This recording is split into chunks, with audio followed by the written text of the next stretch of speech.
Najprej se lepo pozdravljam. Danes bomo predstavljali knjigo Mihe Kosmača,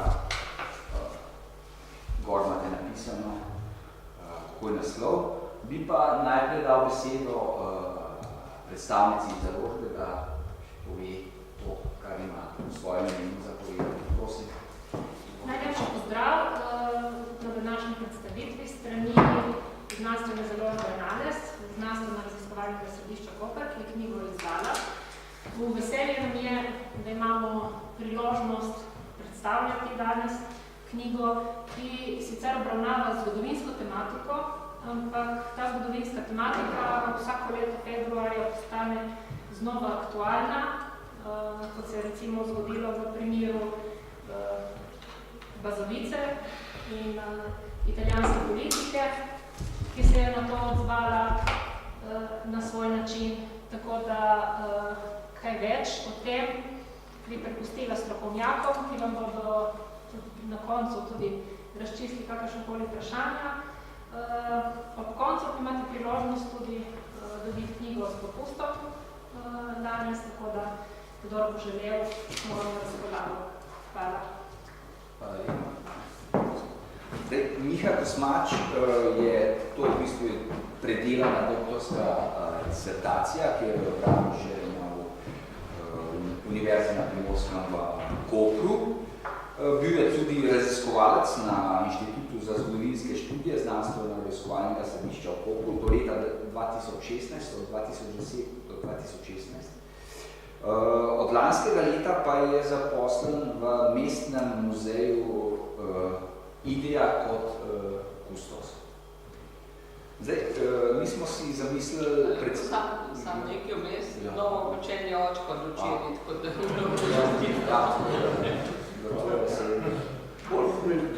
Absolutno, ja, seveda. Nekako smo se dogovorili tako, da bi jaz nekaj uvodnih besed povedal, potem bo Nevenka to dala v historični kontekst to monografijo in na koncu bo pa še avtor povedal njeni vsebini in kar še vse se tiče knjige.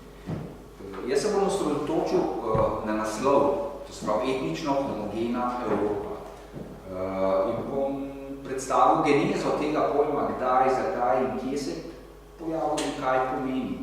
Je bilo na začetku omenjeno, da je to aktualno. Je aktualno, čeprav so stvari popolnoma že na tej ravni v historičnem kontekstualizaciji dorečene. Ampak drugo je pa, koliko se poštevajo. Zdaj, z začetkom druge svetovne vojne in s Hitlerjevim bliskovitim uničenjem evropske politične ureditve, ki je nastala po koncu prve svetovne vojne, tako imenovani Versajski sistem, je bilo osrednjo vprašanje, ki je zaposlovalo zaveznike, s kakšno mednarodno ureditvijo po vojaški zmagi nad Hitlerjem trajno omejiti nemško moč in vpliv, ter hkrati ustvariti dolgoročno stabilne razmere v Evropi in svetu. Za razliko od prve svetovne vojne, ko so se lotili načrtovanja povsem na koncu vojne, je bilo tokrat drugače. Do začetkov načrtovanja povojne ureditve je prišlo že v zelo zgodni fazi vojne, ko je bila Velika Britanija v globoki defensivi in je bilo mnogo parametrov še povsem nejasnih. Pri tem je v njihovih očeh kot ključno vprašanje se postavljalo vprašanje Srednje Evrope. Pri razreševanju tega vprašanja je načrtovanje Velike Britanije in ZDA privedlo do pretežne prevlade revizionističnih pogledov na Habsburško monarhijo in vlogo nacionalizma v odločnosti po Donavju. Po daljših pripravah je bilo oktobra 1941 britanskemu zunanjemu ministrstvu predstavljen Toynbeeov dokument o Srednji Evropi, kjer je bilo največ prostora posvečenega reviziji gledanja na nacionalne države po letu 1918. Ugledni britanski specialist za Srednjo in Vzhodno Evropo, Toynbee, je menil, da se je v Podonavju nacionalni princip izkazal za neuspešnega, ker so ljudje preveč etnično in versko prepleteni. Ocenil je, da je bila leta 1919 storjena napaka, ker se je zahodna nacionalna ideja uresničevala v popolnoma drugačnih okoliščinah. Liga narodov kot meddržavna organizacija je bila neprimerna za reševanje, Pričakovano sodelovanje med državami na ekonomski in politični podlagi se ni uresničilo. Ekonomsko zbliževanje bi bilo lahko izhodišče za izboljšanje razmer v regiji, vendar so meddržavni spori privedli do tega, nadaljuje dokument, da je v 30 letih Nemčija prodrla v Srednjo Evropo, najprej gospodarsko, nato pa politično in vojaško.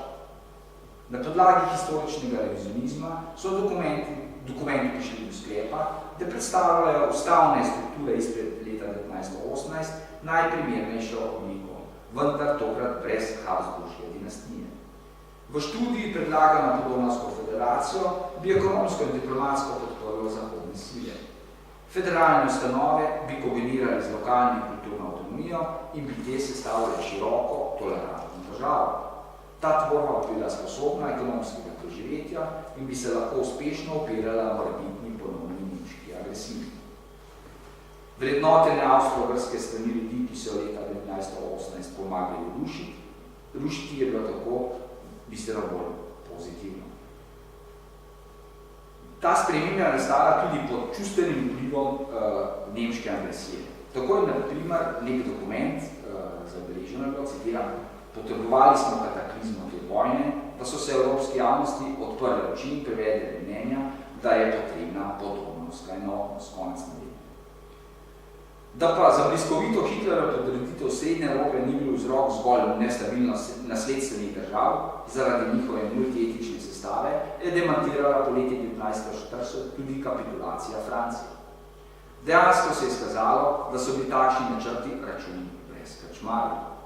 Ugovarjali so namreč tudi predstavniki zainteresiranih narodov in držav.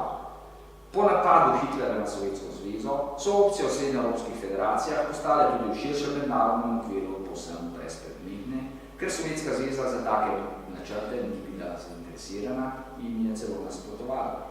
Nenazadnje so tudi britanski strokovnjaki sami spoznali, kako nestvarne in nerazmišljive so njihove tovrstne predlogi. Eden najbolj značilnih takšnih primerov je bil zgodovinar A.G.P. Taylor, ki je svoje prvotno zmotno stališče pojasnil v drugi izdaji monografije o Habsburški monarhiji. To imamo tudi v slovenščini v 50 letih rešno. Seveda pa je temeljni cilj zaveznika ostal še naprej povsem enak. To je zagotovitev trajne stabilnosti v Evropi. Enega temeljnih problemov nestabilnosti Versajske Evrope, zlasti na prostoru bivše Habsburške monarhije, je predstavljala etnična heterogenost držav naslednic. V tem kontekstu je postala prednostna naloga britanskih načrtovalcev vzpostavitev v navednicah pravih nacionalno homogenih držav v srednjeevropskem prostoru. Problem so videli zlasti v nacionalnih manjšinah, seveda predvsem v nemški, ki jo je izrabil Hitler za svoje politične cilje in je ta dobila status pete kolone. Pri vzpostavljanju etnične homogenosti so se zavezniki že naprej odpovedali novemu črtanju meja, kot se je to zgodilo po letu 1918. To bi, kot so predvidevali, prineslo dolgoročno zgolj nove težave. Angleški zgodovinarji so izpostavili tudi, da po vojni, da druga svetovna vojna v Evropi, za razliko od prve svetovne vojne, ko je na ruševinah cesarstva imperija nastalo več nacionalnih držav, od finske in balskih držav do kraljevine SHS, ni imela za rezultat radikalnih sprememb družbeno-politične kartografije. Kot so poudarili, namreč tudi ni bil namen in vojni cilj zaveznikov. Omenjeni britanski zgodovinarji navajajo zgolj dva primera obsežnejših sprememb nastalih po prvi svetovni vojni v okviru navednicah Versajske Evrope, to po koncu druge svetovne vojne. In sicer v korist Sovjetske zveze, seveda z vsemi pripadajočimi posledicami, in pa Jugoslavijo, kateri je bil poleg Istre, Zadra in Dranskih otokov priključen tudi pretežni del Primorske. Omeniti velja, da je po pariški mirovni pogodbi Italija sicer morala odstopiti Grčiji tudi do Deganesta, nekaj zasedekov v Franciji. Vse ostale meje po drugi svetovni vojni so v Evropi ostale enake, kot so bile na začetku leta 1938. Edino odstopanje pomeni Čer je bila južna Dobruža, ki je po sporazumu iz Krajove leta 1940 in izmenjavi prebivalstva med Romunijo in Bolgarijo ostala v Bolgariji tudi po drugi svetovni vojni. V luči teh dejstev imamo spremembo zahodne meje, to govorimo slovenske oziroma takrat jugoslovanske po drugi svetovni vojni, ki je v kontekstu evropske vojne ureditve potrebno razumeti predvsem kot veliko izziv. izjemo. Skratka, na podlagi tega so ugotovili, da etnično homogenost lahko dosežejo, če ne s spremembami meja, kar, kot rečeno, niso podpirali, le s transferni prebivalstva.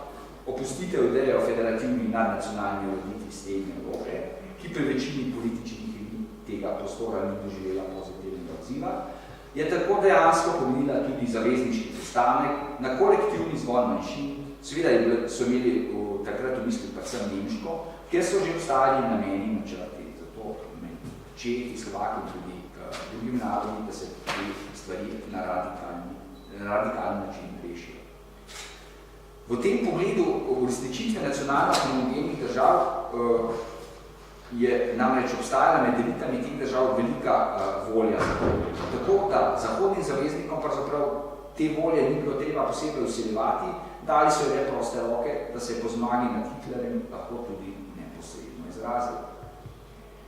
Po besedah Marka Mazurja je tako šele po drugi svetovni vojni z izgonom etničnih manjšin, ki so jih podprli tudi zahodni zavezniki, prišlo vse na evropskem prostoru do nastanka pravih nacionalnih držav v zahodno-ruskem smislu, skratka, etnično homogene Evrope. Skratka, to je ta okvir, o katerem ta knjiga seveda govori iz posebnega zornega kota, vendar je to ta širši okvir, kjer so se stvari dogajale in kateri je nastala ta komparacija med primerom Italijanov in pa Nemcev v Sovjetih, ki je na komparativni način primerjal kolega Kosmač. Zdaj bi pa prepustil besedo Nevenki, ki bo pa konkretno prostor, ki mi stila. Ja, jaz bi koncentracijo dala na neko generalno primerjavo med situacijama v Sudetih oziroma v Češko-Slovaški in v Istri oziroma Istri in Slovenskem Primorju ali pa Primorski bi malo razširila, ker bo konkretneje o samih vsebini knjige in o strukturi knjige spregovoril avtor. Kot je bilo že uvodoma omenjeno, se v Italiji vedno znova in znova pojavljajo zlasti od 10. februarja, ampak tudi v drugih prilikah, ko je pač politična potreba, pojavljajo te primerjave oziroma poveličuje trpljenje istrskih Italijanov in se jih primerja z trpljenjem vseh drugih, ki so bili izgnani iz svojih domov. Če pa pogledamo bolj podrobneje situacijo, pa vidimo, da so v teh dveh procesih bistvene razlike, rezultat je sicer na koncu enak. Dejansko, to se pravi, to območje, konkretno območje se je spraznilo, etnično skoraj izpraznilo, tako v Sudetih oziroma tudi na drugih območjih Češko-Slovaški, ker so živeli Nemci, tako nekaj podobnega se dogajalo z Nemci v Jugoslaviji, kot tudi v Istri, vendar pa je proces, ki je pripeljal do tega končnega rezultata, kot sem prej rekla, bistveno drugačen. Sudeti so bili po prvi svetovni vojni z razpadom Avstro-Ogrske in postavitvijo meja del Češko-Slovaške države, v kateri na tem območju je seveda živela močna nemška manjšina, ki je tudi številčno prevladovala in jih je bilo več milijonov, 3 milijone in nekaj so ocene, končni rezultati selitve je bil pa čez 2 milijona. To se pravi, to območje je bilo del Češko-Slovaške države in ti sudetski Nemci, kot veste, so bili na osnovi Münhenskega sporazuma iz septembra 1938 priključeni Tretjemu rajhu in dejansko, kako bi rekli, na nek način povod Hitlerjev za to, da je najprej prevzel dele Češke in pa za ves proces, ki se dogaja na Češko-Slovaškem in ki potem privedel tudi do tako na eni strani do vazalske, lahko rekli, slovaške države in na drugi strani do okupacije Češke pred uradnim začetkom druge svetovne vojne. V Istri je situacija bistveno drugačna. To območje ni bilo del Jugoslavije, ampak je bilo del Italije. To se pravi, ti Italijani so živeli takrat v svoji državi, manjšina so bili takrat Slovenci in Hrvatije. Ti Italijani tudi niso bili povod za to, da je Italija napadla Jugoslavijo, da je prišlo do razkosanja, se to območje že imela, Italija je hotela pač razširiti svoje ozemlje na druga območja izven tega. To se pravi, da je ta začetna situacija že povsem drugačna. V času vojne je prišlo na strani češke oziroma imigrantske Benešove vlade, češke vlade, že do priprav in potem ob koncu vojne do izgona, dejanskega izgona tega prebivalstva, ki je potekal, kot bo povedal potem avtor, v več fazah. In ta prva faza, ki so ga sicer, to preseljevanje so sicer uradno imenovali transfer prebivalstva, ta prva divja faza je potekala pač takoj po vojni in potem po Poznanski konferenci nekako po ureditvi predpisov in nekako samega dinamike preseljevanja je potem prišlo do druge, bolj umirjene, humane, kot najprej kot je bilo rečena faze. Ampak še vedno je šlo tukaj za izgon, ki se je končal nekako oktobra, novembra leta 1946. To se pravi, ta proces je potekal takoj po vojni in to je bil izgon na osnovi nekih dogodkov, ki jih je dala pač češko-slovaška, ki jih je sprejela češko-slovaška vlada oziroma češko-slovaška oblasti. Kako je podrobno potekal, boste verjetno zvedeli več kasneje. Povsem druga situacija je bila pa v Istri oziroma v Slovenskem Primorju. Tukaj je Jugoslovanska armada in pa slovenski partizani so sicer ob koncu vojne to območje osvobodili in zasedli, ampak to je bilo še vedno območje to je bila še vedno italijanska država, vse do uradnega potrditve, mednarodne potrditve spremembe meje, ki je potekala v dveh fazah. Prva je bila mirovna pogodba podpisana februarja 1947 in druga je londonski memorandum, če ne štejemo tretje ozemskih sporazumov iz oktobra 1954. To se pravi, šele takrat z februarjem 1947 oziroma z uveljavitvijo mirovne pogodbe septembra 1947 Jugoslavija priključi velik del Istre, razen tistega dela, ki je pripadal svobodnemu tržaškemu ozemlju in pa seveda obsežne dele Primorske, vse do meje, ki jo poznamo danes. To se pravi, na jugoslovanski strani ni moglo biti govora o sprejemu kakršnikoli dekretov, odlokov, o kakršnemkoli izgonu tega prebivalstva. Ona je sicer upravljala s cono B Julijske krajine, ampak kot zasedbena vojaška uprava. Pod določenimi pogoji in tudi pod, bi rekla, pod drugim očesom na nek način zavezniških sil. V tej prvi fazi so jugoslovanske oblasti na mirovnih pogajanjih zahtevale spremembo meje, premik na slovensko etnično mejo, to se pravi priključitev tudi Trsta, Gorice, Beneške Slovenije in tako naprej.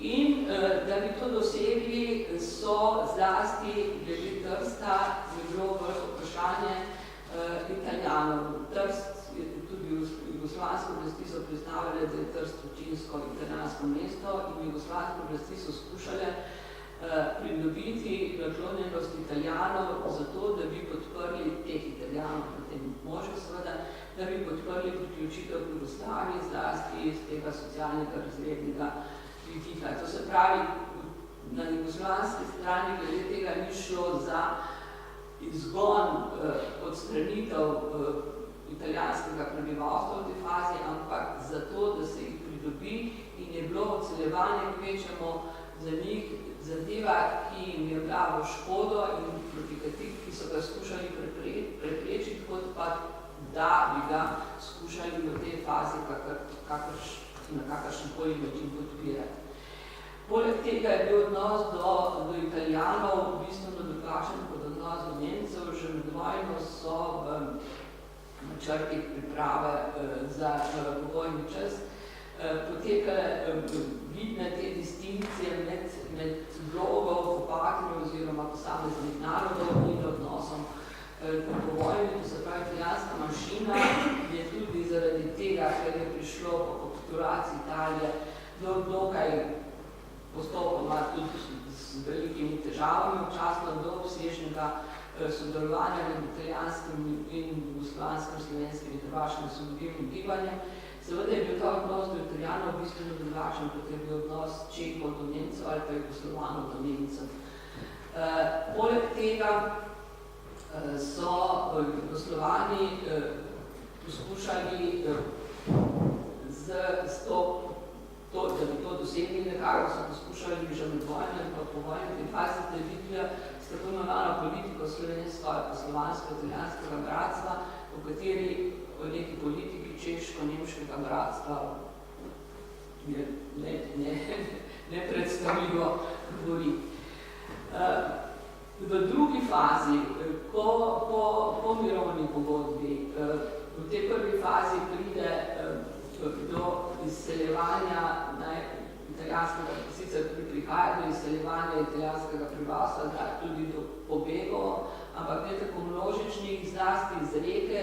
Reka je poseben problem, ker reka ni del Rapalske pogodbe, ampak Rimske pogodbe iz leta 1924 in za njo se je takoj vedelo, da ne bo več italijanska.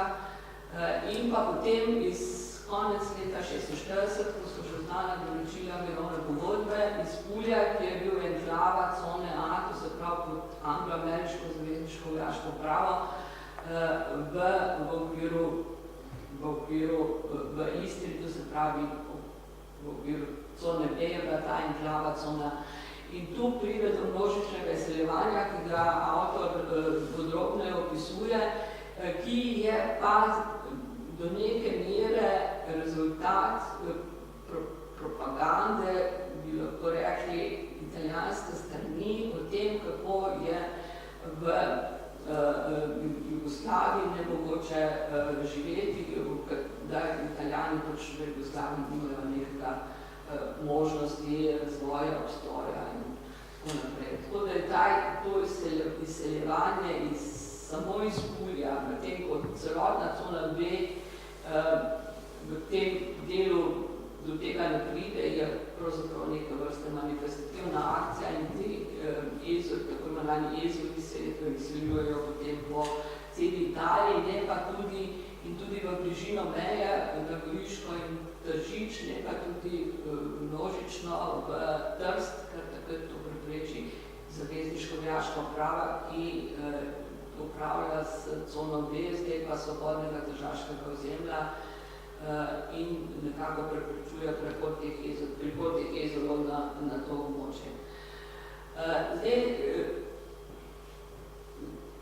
ključ za izseljevanje po uveljavitvi mirovne pogodbe je bil 19. člen mirovne pogodbe, po kateri so imeli tisti, ki so izjavili, da je njihov pogovorni jezik italijanski, pravico obdržati italijansko državljanstvo, drugače so postali avtomatično jugoslovanski državljani na ozemlju, ki je bilo priključeno.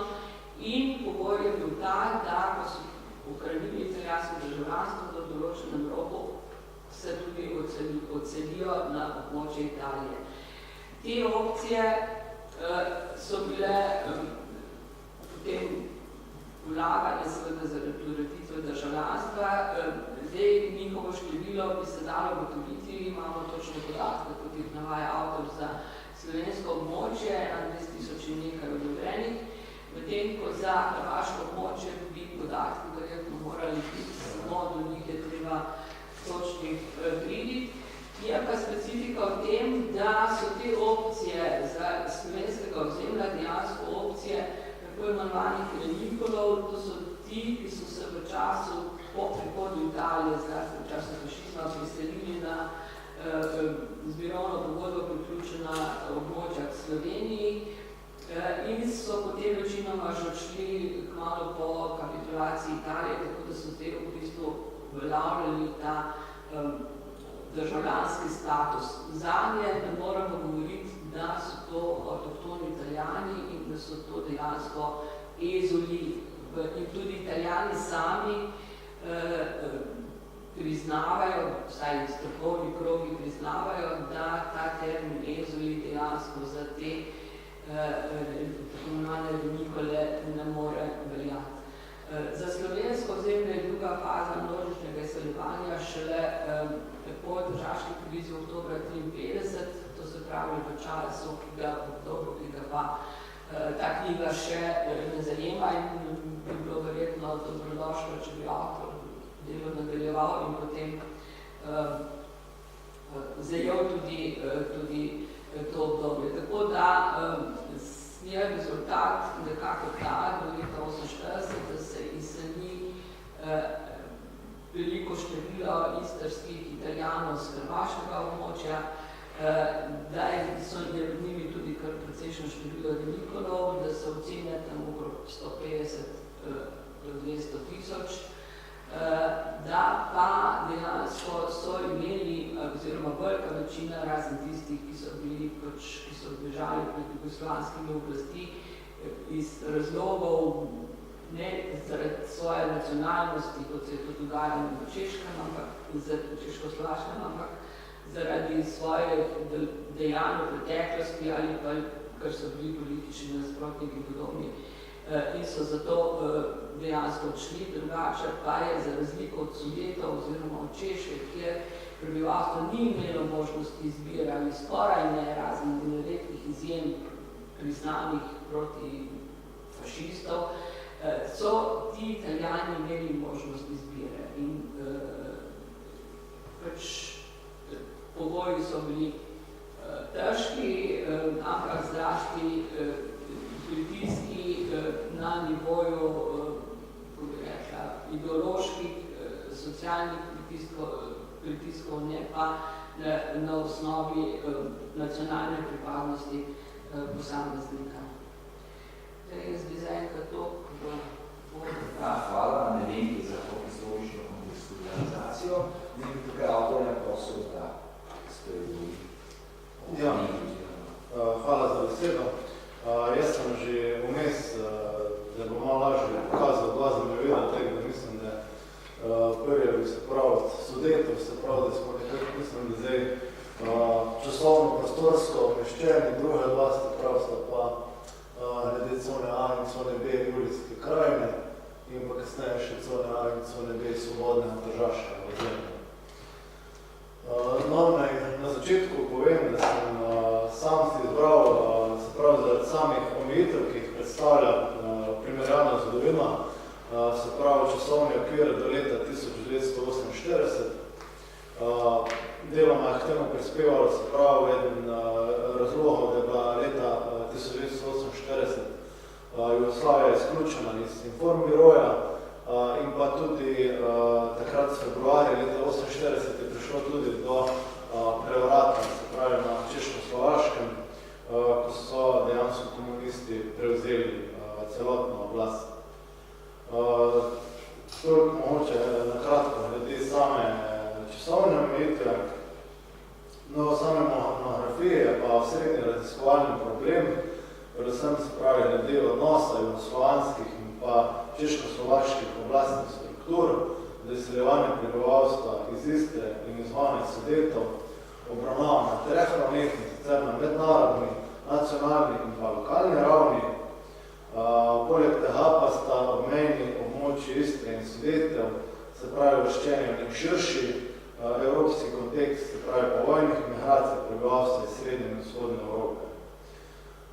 No, nekakšna skupna ocena, se pravi, ki se najbolj pogosto uveljavlja, je, da je med med letoma 1938 in 1950 na podlagi, se pravi, obsežnih preselitev, begov, izmenjav in prisilnih izgonov prebivalstva v celotnem tem prostoru srednje in vzhodne Evrope zajetih okoli 35 milijonov ljudi različnih etnij. No, za območje Istre in Sudeta je potrebno izpostaviti, da so značilna etnična heterogenost, nejasna nacionalna pripadnost in pa prisotnost regionalnih, lokalnih, pa tudi mikroidentitet. Se pravi, vprašanje identitete tako na omenjenih območjih izredno kompleksno, iz več razlogov, tudi zaradi mešanih zakonov, spremenjene identitete posameznikov, pa tudi naravne asimilacije. No, v sami monografiji se veliko ukvarjam tudi samo to mednarodno organizacijo, se pravi, to je treba izpostaviti načrte velesil, ki so se izoblikovali že v drugo svetovno vojno, deloma je od njih spregovoril že Bojan, in so predvidevali, se pravi, oblikovanje homogenih nacionalnih držav po koncu vojne. Dejstvo je pa, da teh politiki zavezniki niso dejanili sami, ampak so samo izvedbo preselitev prebivalstva po večini prepustili oblastnim strukturam na nacionalni in tudi lokalni ravni. To je treba izpostaviti še samo vpliv hladne vojne in pa odločitev sprejetih na Pariški mirovni konferenci po koncu vojne. No, na samo mednarodno dogajanje, pa kot bom omenil tudi kasneje, veliko vplivala tudi, se pravi, ta res določitev italijansko-slovanske meje, pri kateri se dejansko kaže, da je tu potem prišlo do nekaj večja hvala izseljevanja. Še zlasti se je prebivalstvo tako po veljavitvi mirovne pogodbe izseljevalo iz Reke in Pulja, poleg tega pa tudi iz krajev na zahodni obali Istre, iz Novega Grada, Poreča, Vrserja, Rovinja. Iz osrednjega dela Istre se je prebivalstvo predvsem izseljevalo iz mest Buzet, Pazin, Žmin in Kanfar, iz krajev na vzhodne obali pa predvsem iz Opatije, Labina in Rašija. No, če se zdaj osredotočimo na problematiko prisilnega izgona prebivalstva iz Sudetov, v povezavi s povojnim izgonom se tu največkrat omenja problematika Beniševih dekretov. Ti so imeli funkcijo zakonodajne veje oblasti v času tranzicije, čeprav bil Edvard Beneš, njihov glavni podpisnik, sam ni bil avtor, saj so dekreti najprej potrdili v emigrantski politiki v Londonu, po osvoboditvi Prahe 10. maja 1945, pa tudi začasna vlada. Zaključne dekrete, ki so se nanašali na fazo organiziranega izgona, kot je bilo poimenovano v Poznanskem protokolu, v letu 1946 je pa Beneš predhodno pridobil tudi formalno odobritev strani zaveznikov. No, Beneševa vloga pri procesu povojnega izgona prebivalstva iz Češko-Slovaške se kaže predvsem v propagiranju stališča o kolektivni krivdi, s čimer je želel legitimirati sam proces izgona. Nemci in Madžari so namreč na podlagi principa kolektivne krivde bili označeni kot izdajalci republike oziroma nacionalni sovražniki. Vkolikor pa so Nemci in Madžari želeli ostati na obmejnem območju Češko-Slovaške, so morali dokazati svojo pripadnost. Naprimer, da so se borili proti nemški zasedbi ali pa da so bili tudi sami žrtve nacizma. Pri tem je potrebno izpostaviti, da v sami praksi je to veljalo predvsem za tiste, ki so bili bodisi intelektualno ali pa drugače sposobni, da jih je država dejansko potrebovala pri sami obnovi. To je najbolj pogosto veljalo predvsem za inženirje v industrijskih obratih. No, sočasno s procesom prisilnega izgona je v povojni Češko-Slovaški tekel tudi proces pregona. Domnevnim vojnim zločincem in domačim kolaboracionistom so sedeli pred ljudskimi sodišči po vsej državi. Najbolj pogosta izrečena oblika obsodbe je bila razžalitev narodne časti. S tako obsodbo so posameznikom za določeno obdobje ali pa za stalno odvzeli državljanske pravice. Jih napotili na prisilno delo, nazadnje pa so večinoma izgnali iz države. Proces prisilnega izgona se na Češko-Slovaškem ni pričel v vseh krajih istočasno in je trajal različno dolgo. Ljudski odbori, razdeljeni na pokrajinske, okrajne, mestne in krajevne, so odigrali predvsem ključno vlogo pri razvrščanju prebivalstva.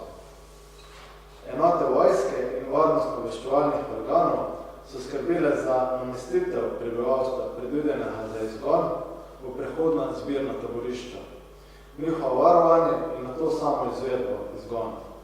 Ta je od maja do decembra leta 1945 potekal neorganizirano, zaznamovali so številni ekscesi med prebivalstvom in izganjanje prebivalstva s pomočjo tako imenovanih kazenskih pohodov.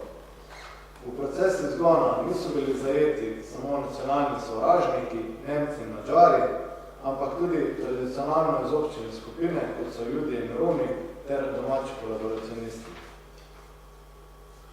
No, pred Potsdamsko konferenco se je na ravni zaveznikov oblikovalo stališče, da je izgon predvsem sovjetski problem. Tudi na tej konferenci so velike sile sprejele odločitev, da se mora proces nezakonitega izgona prebivalstva, še posebej iz Poljske in Češko-Slovaške, zaustaviti zaradi velikega dotoka beguncev v okupacijske cone Nemčije. Obenem so v 13. členu Potsdamskega sporazuma, ki je bil podpisan 31. julija leta 1945, velike sile zagotovile tako imenovano urejeno in humano preselitev nemškega prebivalstva. Toda oblasti v Prahi prisilnega izgona sprva niso zaustavili. Minister za obrambo, general Ludvik Svoboda, je namreč izdal tajni odlok, naj se ta proces nadaljuje brez prekinitev. No, končno odločitev o organiziranem transferju je 20. novembra leta 1945 sprejel zavezniški nadzorni svet, ki so sestavljali predstavniki okupacijskih sil Nemčije, Francija, Velika Britanija, ZDA in Sovjetska zveza. No, na mednarodni ravni je tako potrjen načrt za organiziranje sprejema in razselitve 6,65 milijona Nemcev iz Poljske, Češko-Slovaške in Madžarske. Na Češko-Slovaškem se je decembra leta 1945 končala tako imenovana divja faza izgona, saj so sovjetske sile omejile vstop novih beguncev v Nemčijo preko svoje okupacijske cone. V letu 1946 je tako prisilni izgon prebivalstva na območju Češko-Slovaške potekal nekoliko bolj organizirano. Vsak posameznik je imel samo največ 50 kg osebne prtljage in hrane za 7 dni. Vodilno vlogo so še vedno imeli lokalni ljudski odbori. Zavezniki so pri tem procesu dejavno sodelovali z nadzorom in logistično pomočjo pri organizaciji transporta. Potem, ko so begunci prispeli v okupacijske cone Nemčije, so bili zavezniki zadolženi tudi za njihovo skrb.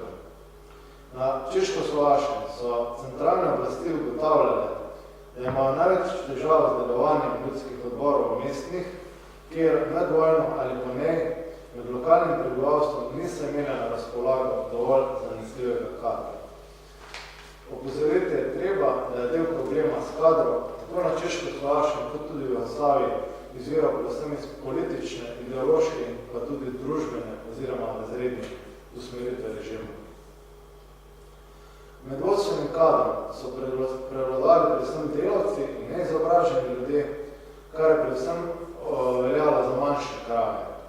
Na obmejnem območju Češko-Slovaške je veliko število uradnikov prišlo tudi iz notranjosti države. Zanje je bilo značilno, da niso poznali lokalne stvarnosti, poleg tega pa so na obmejnem območju pogosto prišli z nepoštenimi nameni.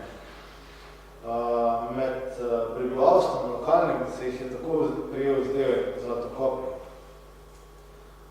Zlasti na lokalni ravni je tako prihajalo do anomalij in osebnih obračunavanj, ki so bila največkrat povezana tudi z medvojnimi dogodki. No, na podlagi ocen je bilo sam proces izgona iz obmejnega območja Češke in Moravske, zajetih okoli 2,8 milijona Nemcev ter okoli 83.660 Mađarov. Kasneje so na podlagi bilateralnega dogovora iz Mađarske v povojno Češko-Slovaško preselili tudi 73.000 Slovakov.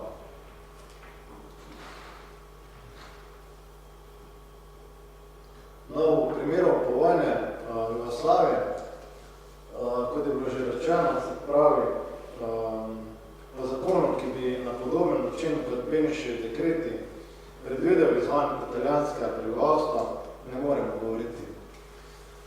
Začasna skupščina AONOJ je z dvema odlokoma 21. novembra leta 1944 uzakonila izgon in zaplembo nemškega prebivalstva, s čimer so jugoslovanske oblasti zgolj sledile zavezniški ideji o izgonu Nemcev iz srednje in vzhodne Evrope. No, legitimnost povojnega jugoslovanskega političnega sistema je izhajala iz pridobitev narodov stabilnega boja ter federalizma. Ta je bil osnovan na bratstvu in enotnosti, v okviru slednjega pa so jugoslovanske oblasti italijansko prebivalstvo razširile med narodne manjšine, ki so jim bile omogočene vse demokratične pravice. Tudi v Istri je bila oblikovana mreža ljudskih odborov, in sicer pokrajinskih, okrožnih, okrajnih, mestnih in krajevnih. Njihova legitimacija je izvirala tega, da bi jih upravljalo ljudstvo samo, oziroma da bi se oblast razvila od spodaj na vzhod. Jugoslovanske oblasti so na ravni različnih nivojev so se zavedali neustreznega odnosa do prebivalstva, še zlasti italijanskega. Centralne oblasti, zlasti vodstvo komunistične partije in pa Josip Broz Tito so si zaradi nepravilnega delovanja lokalnih oblasti predvidirali predvsem za bolj centralistično upravljanje krajev Istre, še zlasti s pomočjo večje vloge vojaške uprave Jugoslovanske armade. Poleg sprememb po upravi pa so centralne oblasti skušale na izboljšanje odnosa do prebivalstva vplivati tudi samimi spremembami na nekaterih vodstvenih položajih ter predvsem z opozarjanjem nižjih ravni oblasti vplivati na to, da bi se pravi v odnosu do prebivalstva dogajalo čim manj nepravilnosti. Do teh je še zlasti prihajalo v prvih mesecih po koncu vojne, torej v času ustanavljanja in pa širjanja mreže ljudskih organov oblasti. V tem času je namreč prihajalo do mešane pristojnosti in nejasnosti v razdelitvi naloge, vprašanje se pravi pristojnosti med OZNO in pa vojaško upravo, pa tudi med ljudskimi odbori in vojaško upravo. Še posebej pa šlo za vprašanje civilne narave. Tako je prihajalo do nediscipliniranosti in nepravilnosti v delovanju zlasti nižjih organov ljudskih odborov. Z vidika jugoslovanskih oblasti so bili problematični umiki italijanskih napisov, zamude pri odpiranju italijanskih šol in neenakoredna zastopanost italijanskega prebivalstva v ljudskih odborih v primerjavi s slovenskim in hrvaškim. Poleg problemov gospodarstva so pri povojnem obnovi tudi nekateri drugi dejavniki privedli do neustreznega odnosa do prebivalstva.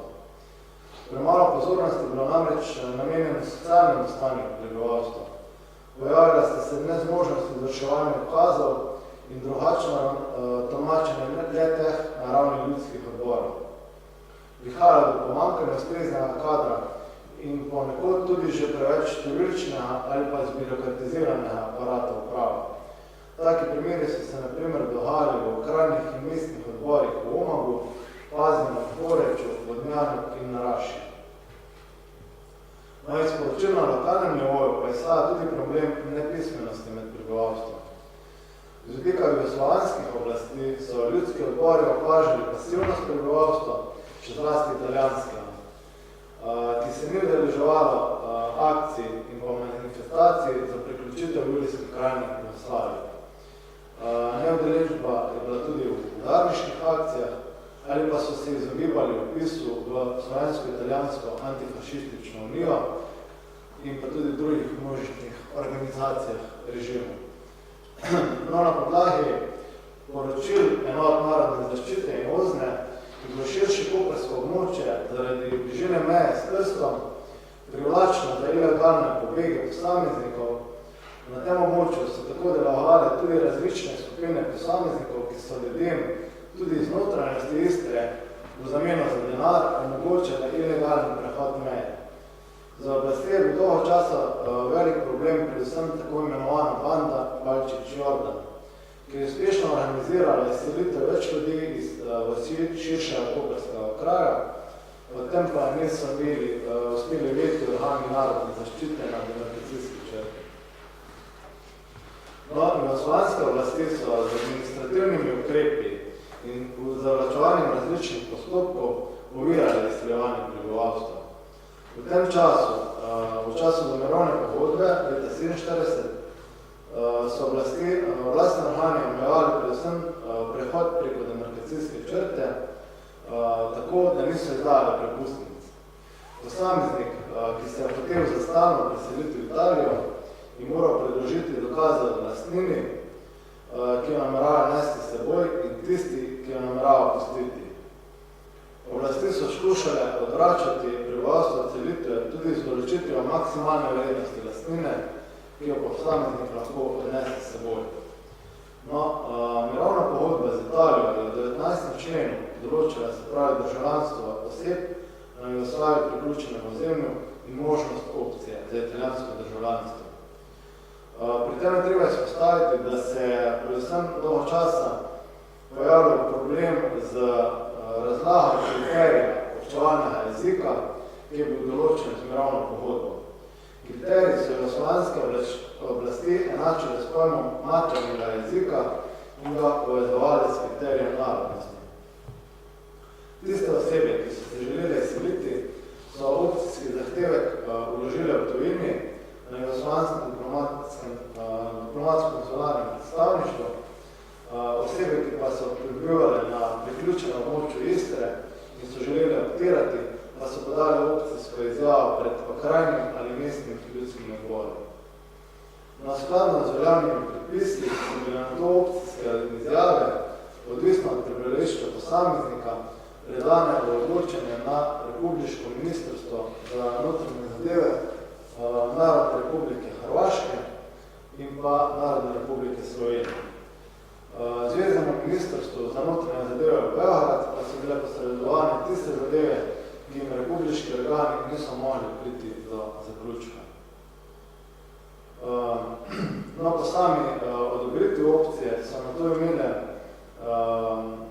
na to optanti tudi možnost prenosa premičnin ob izselitvi iz države. No, vse do leta 1250 so jugoslovanske oblasti z administrativnimi ovirami proces opcije zavirali. Jugoslovanske oblasti so se namreč bale odhoda predvsem delovne sile iz tem ekonomskih posledic na obmejnem območju. No, s sporazumom Iveković Skorca, ki je bil podpisan leta 1950, pa je jugoslovansko zunanje ministrstvo ljudske odbore pozvalo naj pritožbe na opcijske postopke v načelu rešijo pozitivno. No, celotna območja Istre je zbežalo oziroma se je legalno izselilo od 200 do 230 tisoč oseb. Od tega se ocenjuje, da je bilo okoli 187 tisoč avtohtonega italijanskega prebivalstva. No, največji delež pa, kot je bilo že rečeno, se je odselil na podlagi opcij. No, Hrvaško notranje ministrstvo za notranje zadeve je tako na podlagi vloženih opcijskih izjav izračunalo, da je po mirovni pogodbi z Italijo optiralo skoraj 156 tisoč optantov. Če povemo nekaj besed še o vlogi Italije, pri obravnavanju problematiki izselitev prebivalstva iz Istre je potrebno izpostaviti predvsem kompleksno dejavnost italijanskih oblasti za tako imenovano obrambo italijanstva. No, že 6. januarja leta 1946 je namreč italijanska vlada ustanovila urad za Julijsko krajino. Kasneje se je preimenoval v urad za obmejno območje. Prizadevanja in dejavnost za obrambo italijanstva so bile zelo in so segala na različna področja. Pridobivanje finančnih sredstev za izvajanje obrambe, pripravljanje seznamov beguncev, podeljevanje denarnih pomoči zaslužnim posameznikom in družinam in pa financiranje izdanja časopisov in periodike za prebivalstvo Istre in različne druge propagandne tiskovine. Predvsem je ta urad tudi pospeševal in podpiral delovanje različnih identističnih, političnih, kulturnih in pa tudi športnih organizacij in združenj. Še zlasti aktivna je bila vloga tega urada tudi pri organizirani selitvi prebivalstva iz Pulja. Italijanska stran je tudi sistematično propagirala beg Italijanov, tudi s pomočjo agentov, ki so bili poslani iz cone A v cono B. Naloga propagande je bila prikazati krutost jugoslovanskega režima in nezmožnost življenja v Jugoslaviji. Na ta način so nam namerovali uresničiti svoje zahteve, da celotno območje Istre pade Italiji. No, v zadnjem delu monografije obravnavam tudi, kakšen je bil odnos obeh delov Nemčije in pa Italije do preselitev prebivalstva, ter kako je potekala gradnja skupne izgnanske in pa jezovske identitete. No, na ravni češko-nemških bilateralnih odnosov so vprašanje izgnancev potisnjena v ozadje. Na drugi strani pa italijanska država od leta 2004 za obeleževanje dneva spomina na fojbe in eksodus Italijanov iz Istre ustvarja lažni mit, da so bili Italijani v drugi svetovni vojni in pred njo predvsem žrtve, nikoli pa tudi povzročitelji trpljenja na obmejnih območjih. Hvala. Hvala lepa.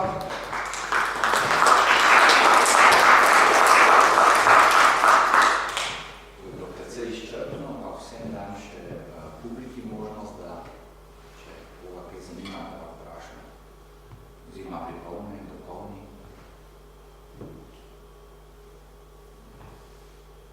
Da se potem s tem pozivni zgodb, so je bila nekakšna načrtna poselitev nova, Istre pa Sudetov, so se območja tudi sprazbila. Držijo, sočasno, se pravi, s procesom izseljevanja je potekal tudi proces preseljevanja prebivalstva na ta obmejna območja. V Sudetih je to predvsem veljalo, se pravi, z notranjosti Češko-Slovaške, pa tudi, se pravi, tega prebivalstva, se pravi, Češkega, ki je živel recimo na Madžarskem ali pa tudi v slovaškem delu, se pravi, skupne države in se na ta način poskušajo to obmejno območje čim bolj homogenizirati. Na območju Istre pa predvsem velja, da se je prebivalstvo preseljevalo predvsem iz drugih, se pravi, delov Jugoslavije na to obmejno območje. Lahko sam dodam, glede te problematike je zdaj narejen doktorat v Škelampe, ravno v tem priseljevanju, ki se ga dobila par dni nazaj, tekst v oceno, tako da bo verjetno roko na leta šel.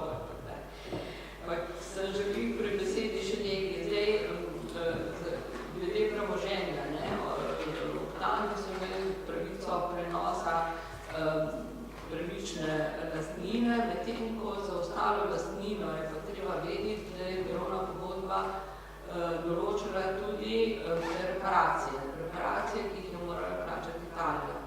In to premoženje obtankov, ki so ga pustili tu, je bilo vračunano v italijanske reparacije. To se pravi, da je za nepremičnino, ki so jo obtanki pustili v Jugoslaviji, morala nepremičnino pač dati oziroma vračati Italija, ne Jugoslavija. To velja za to fazo glede mirovne pogodbe. Mislim, ne vem, če se mi drugi se spomnimo leta nazaj problemov glede vračanja nepremičnine in tega sporazuma rimskega iz 83, ki je več leta. To je za cono B svobodnega tržaškega ozemlja tisti sporazum, tisti, ki je šel po drugih določilih. Zato so tiste zahteve, ki so se pojavljale po osamosvojitvi Slovenije glede premoženja italijanskih obtankov iz časa po mirovni pogodbi neutemeljene, ker je bila dolžna Italija in poravnati, ne jugoslovanska stran. In še nekaj glede kriterija pogovornega jezika. Jugoslovanske oblasti so morali dati pristanek na opcijo. Pristanek na opcijo so morali dati tudi italijanske oblasti. In tudi italijanske oblasti so veliko prošenj za opcije odklonile, zlasti tistih prebeglih Slovencev po mirovni pogodbi ali pa včasih, ki so se naselili na Goriškem in ki so potem skušali pač na nek način dokazovati, da italijanščina je njihov pogovorni jezik, da bi držali italijansko državljanstvo. Te vloge za opcije so italijanske oblasti striktno odklanjale. Tako da je bila ta selekcija v bistvu oboje stranska.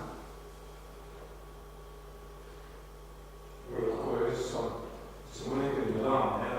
Ne vem, če sem preslišal, omenjena je bila prva divja faza pregona Nemcev iz Češke predvsem.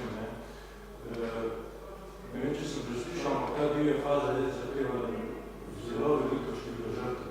10,000 mrtvih Nemcev. Je povedal.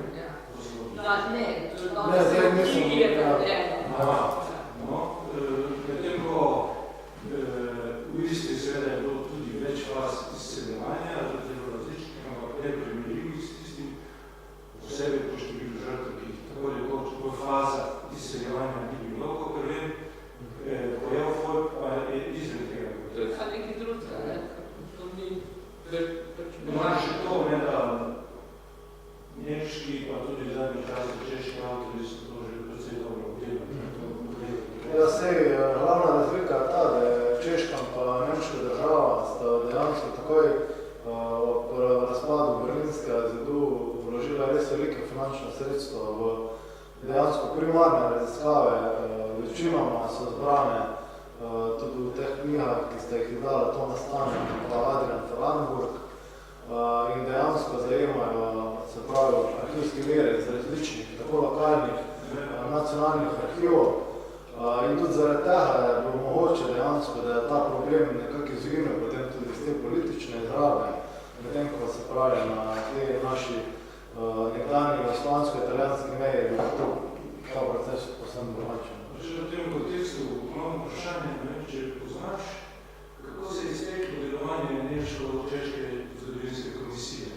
Ja, ko je delovala naša komisija, smo imeli zelo sestanek s češkimi kolegi, kako je pa se to izteklo, pa ni Kar vem, sta bila obe dveh, pač sklepe komisije sta bila potrjene v obeh parlamentih in je dejansko to postalo neko se pravi, veljavno dokumente.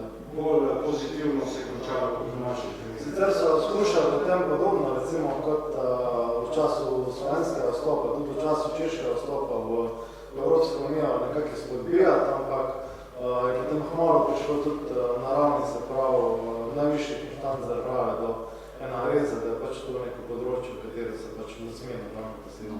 Jaz bi gledal dal ravno to, ko si zaključil, v Nemčiji so dali pred vstopom Češke v Evropsko unijo, če je bil ta izgon v skladu s človekovimi pravicami, skratka Evropsko sodišče. In sta bile narejeni dve študiji profesorja Frohweina, ki je nekako zagovarjal ta preklic Beneških dekretov z tega vidika ni potreben. In pa še eno študijo, ki pa človeka, ki ga po našem dolu kar poznamo, je pa na zahtevo sudetskih, združenj sudetskih Nemcev, to je bil pa Dieter Blumenitz napisal. In seveda je popolnoma pogovor na Evropskem sodišču in njegove argumente zavrnil tudi Evropsko sodišče. Ja, če lahko še dodam v odnosu zdajšnjem, do tega se kaže tudi odnos dveh držav do druge svetovne vojne in do svoje preteklosti. Nemčija je na nek način s težkimi mukami, je bil vse skupaj proces, ampak kakorkoli danes težko si predstavljamo situacijo, da negirajo Auschwitz, holokaust in tako naprej. Medtem ko v Italiji, kjer skozi ta proces nikakor niso šli, kjer so dejansko dolga leta svojo politiko, svojo podobo, bi lahko rekla, gradili na sicer upravičeni dosežki italijanske rezistence naproti fašizmu, je zdaj ta dinamika bistveno drugačna in se ponavljajo situacije, ne samo med desničarskimi politiki,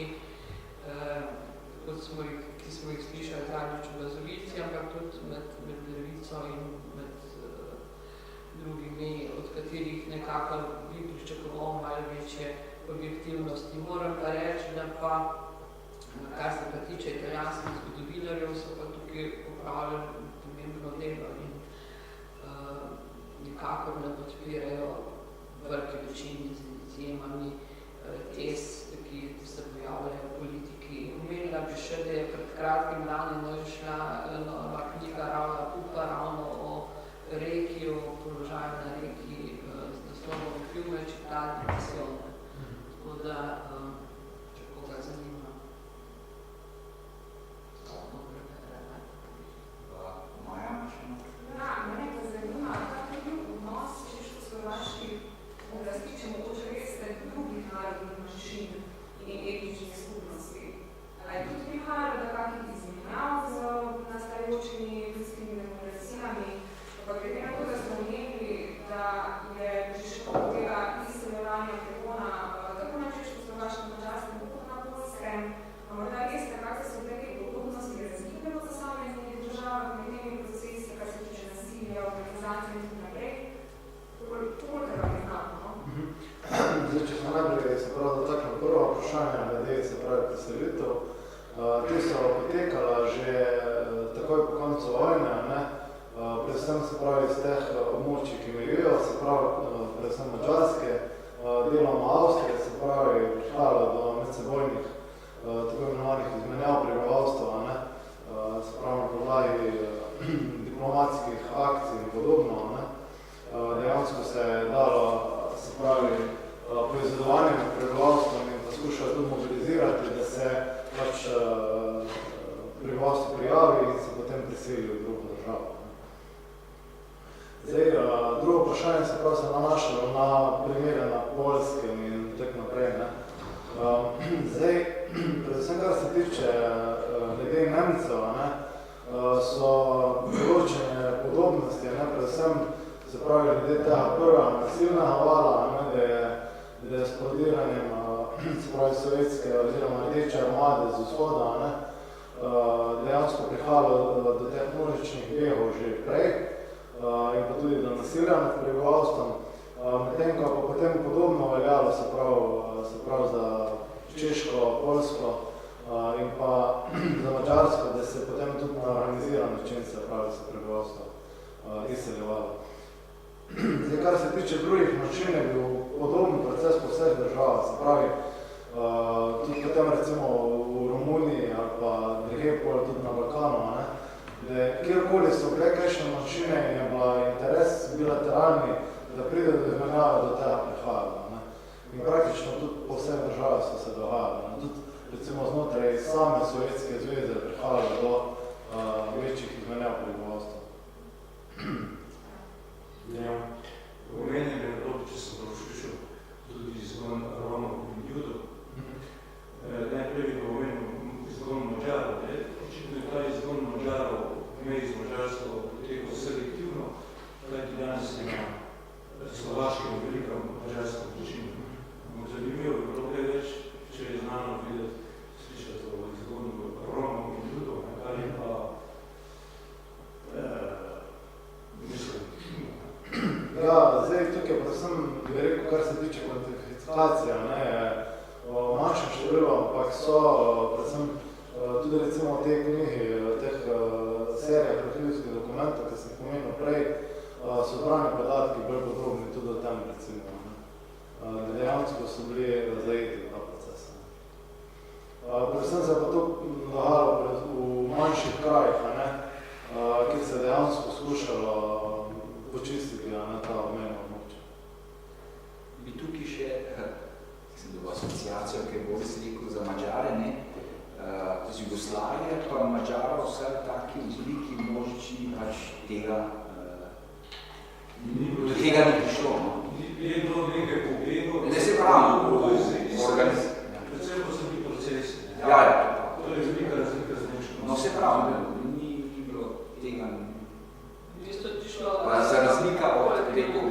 Slovaške.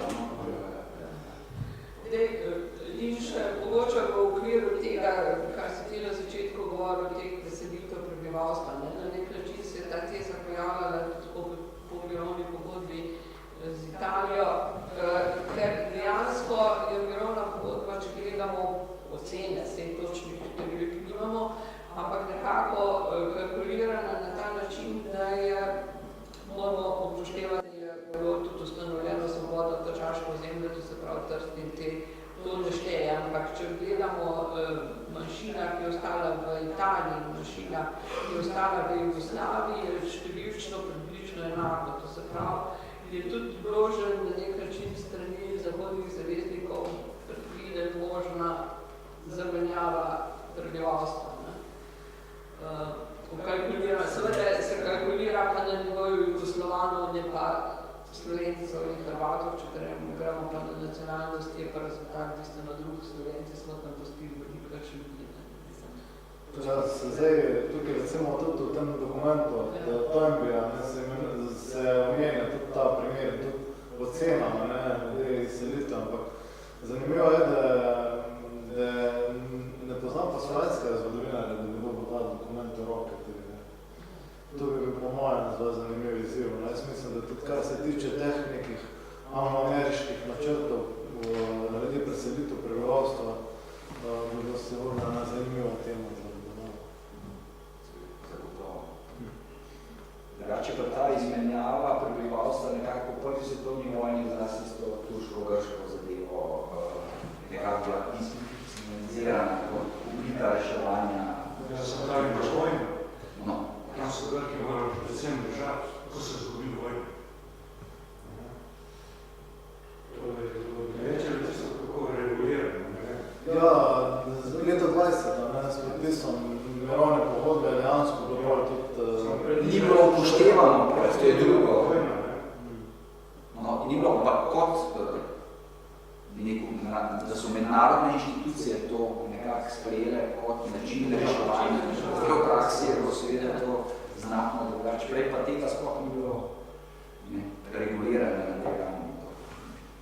Ja, tudi nacionalnih držav na tem območju v bistvu... Takrat se je izpostavilo še tudi kot za begunce.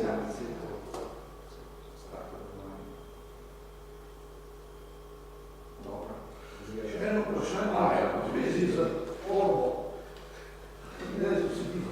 Slika, je to historična slika ali je to, bom rekel, naključno izbrala da teme? Ne, to je delo mojega kolega, on se ukvarja s tem. Moram pa prosti povedati, da nisem niti še vprašal, odkje je mogo ideja. Je pa neka historična, najbrž ozadja, ampak potem je še dodal svoje stvari. Jaz sem se prej pogovarjala o tem, ta rdeč plašček, tu se nekje pojavlja, pa se ne spomnimo ošina, se pojavlja. Tista punčka, ki gre tam v geto, in spremlja, točno tako. Zato se nekaj ne vpraša, če je v bistvu, mislim, je v redu, idejo, dobro tam. Je to historična slika iz, bom rekel, slučajno, iz Sudetov, ki to gledajo često ne. Se bo pozorimo in bo sporočil. Učinek pa je vsekakor to. Dobar, ja. Jaz bi imela še eno vprašanje. Ni direktno na izseljevanje vezano, ampak ona kasneje še obdobje, če slučajno ste kaj zasledili, ko ste prebirali to češko-slovaško literaturo. A se je ta nemška nevarnost potem še kaj načrtno spodbujala, poudarjala v okviru legitimacije komunistične oblasti? Recimo na Poljskem se je to počelo, ne? Bil je tudi problem zahodne meje in Sovjetska zveza, režim sam se je poudarjal kot edini garant za ohranitev zemlja in potem tudi pač poudarjanje te nemške nevarnosti, čeprav Nemcem ni več bilo tam. Zdaj je bilo kaj podobnega tudi pri Sudetih, čeprav gre za drugačno situacijo, oziroma za sam ta koncept zunanjega sovražnika, ne, za utrjevanje narodnega tkiva. V tem primeru bi moje mnenje, da ni bilo bolj usmerjeno to kot Nemcev, kot zunanjih sovražnikov, ampak je bilo bolj usmerjeno v obrambi tega kolektivnega principa krivde. Bolj to se je dejansko režim usmerilo, da skušamo na ta način braniti legitimacijo. Ne pa kot Nemcev, kot zunanje države v tem smislu. Ja, kasneje se je stvar dogajalo v kontekstu hladne vojne, ne, in se je ves zahodni blok tretiral kot sovražnik. Ne. Se pa spomnim iz moje mladosti, ko sem poslušal radio, se je ves čas govorilo o zahodno-nemškem revizionizmu. Lahko jaz takrat seveda nisem točno vedel in poznal podrobnosti, pa kako se je v tem kontekstu kaj tega mislilo, ne? Zanimivo je, da Münchenski sporazum ni bil nikoli preklican. Formalno ni bil nikoli preklican. Iz 38. Kaj lahko zdaj uveljavljajo? Nisem to rekel, ampak nikoli ni bilo s kakšnim posebnim aktom preklican. Mirovne pogodbe nimaš, ne, z Nemčijo? No, mogoče so se tudi na to obešali te skrajne revizionistični čovječ, da stvar še ni nekako, ne vem, to domnevam, ne vem, da je to bilo konkretno. Ja, se ista štorija je s cono brezsvobodnega tržaškega ozemlja, ne, ker ni bilo nikoli dokončno uveljavljeno STO, so dolga leta se pojavljale teze, da je to še vedno italijansko ozemlje in naprej. Dovozima nekako. Še zdaj dobivaš telefonske imenike in zemljevide, kjer so naši kraji italijanščini napisani in v nekem kontekstu priključeni Italija. Še zdaj? Pa vprašanje državljanstva z italijanskega takrat iz leta 91-92 za tiste, ki so bili za vas zahodno od Rafalske meje.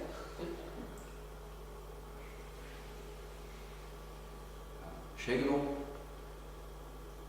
Tem bi se vsem lepo zahvalil, predvsem pa avtorju pa ne vem, ki je bila tudi prijazna, da se je udeležila. Če koga je to, ki interesira, mislim, da je na dopustu, kako